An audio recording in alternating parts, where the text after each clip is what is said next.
نبدأ بسم الله وبنصلي على رسول الله. اللهم صل وسلم وبارك على سيدنا محمد وعلى آله وأصحابه ومن والاه. إن شاء الله تكونوا بألف خير أحبابنا المتابعين. في هالفيديو عملت خلطة أنا شخصيا كنت أستعملها لأطفالي، خلطة رائعة جدا ومضمونة بإذن الله تعالى، ونتائجها رهيبة جدا، ورح تتلمسوا أثرها من أول يوم رح تستعملوه لأطفالكم. هالخلطة هاي رائعة جدا لنزلات البرد، لالتهابات الحلق، للسعال، للقحة، للبلغم اللي بصير نتيجة الالتهابات أو الرشح مع الأطفال. فهالخلطة هاي آمنة جدا ومضمونة جدا بإذن الله تعالى، ومكوناتها سهلة جدا وموجودة في البيت، أو حتى بإمكانكم توفروها من السوق بكل أريحية. فتابعونا إن شاء الله بعد الفاصل نبدأ مع بعض. وصفة ولمسة وصفة ولمسة أم أسامة. أول مكون من هالمكونات عندي عسل النحل. ماشي، أي نوع من عسل النحل لكن تكون نوعيته جيدة. تمام. استخدمت هون مقدار كوب شاي من عسل النحل. ف طبعا بدكم كل المقادير تستخدموها بنفس الكوب. المقدار الثاني عندي عصير ليمون طبيعي عصرته عندي في البيت حتى أتأكد إنه ما يكون في مواد حافظة. المقدار هذا راح يكون نصف كوب من عصير الليمون الطبيعي. تمام. المقدار الثالث راح يكون زيت، وهذا الزيت أنا الصراحة بعتبره يعني زيت سحري لعلاجات نزلات البرد والتهابات الحلق. زيت السيرج أو زيت السمسم، اللي ما بعرف اسمه، أو ممكن يكون في بلدان ثانية يعني موجود باسم زيت السمسم. تمام.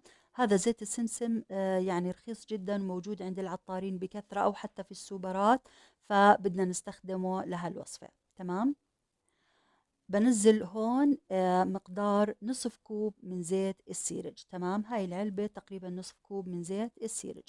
فالآن المكونات بنزلها كلها مع بعضها في وعاء وبخلطهم مع بعض.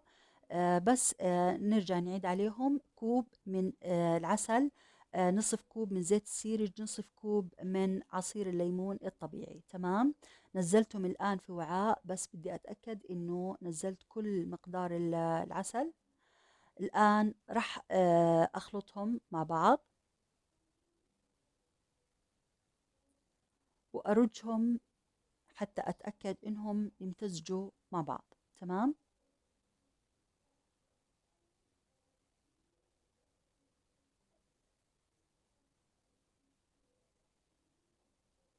طبعا خلال دقيقة بالأكثر يعني بكونوا امتزجوا بشكل كامل. بس رح أنزل الآن في وعاء ثاني شفاف حتى تقدروا تشوفوا الخلطة. هاي الخلطة رائعة جدا بإذن الله تعالى للسعال أو القحة، لبحة الصوت. ممتاز جدا لالتهابات الحلق عند الأطفال اللي بتصير فترة الشتوية وبتغلبنا شوي فترة الشتوية في هالموضوع. البلغم اللي بنشأ عن السعال أو التهاب الحلق. تمام. فالخلطة هاي رائعة جدا، مضمونة جدا بإذن الله تعالى نتائجها. وصراحة أنا بتكلم عن تجربة، لأنه كنت أعاني مع أطفالي فترة الشتوية، وكل شوي نضطر إن نجيبهم لهم علاجات كيميائية وما بنعرف شو أضرارها الجانبية. فسمعت عن هالخلطة وطبقتها من فضل الله تعالى. بعديها كنت يعني أستغني بشكل كامل عن العلاجات العادية. ما أضطر إني أطلع أطفالي كل شوي على الدكتور أو على المستشفى حتى إني أجيب لهم العلاجات. كنت أستخدم لهم الخلطة هاي، ومن فضل الله تعالى كانوا يتحسنوا يعني بنسبة 50% من أول يوم، ونسبة 100% خلال يومين ثلاث يكونوا يعني تعالجوا بشكل كامل من سواء كان التهاب حلق أو السعال أو القحة أو البلغم. يعني الخلطة هاي رائعة جدا. اللهم إذا كان مع الالتهاب كان في حرارة، بدكم تستخدموا خافض حرارة مع الخلطة هاي فقط، ولا ما راح تستخدموا أي نوع علاج ثاني. تمام.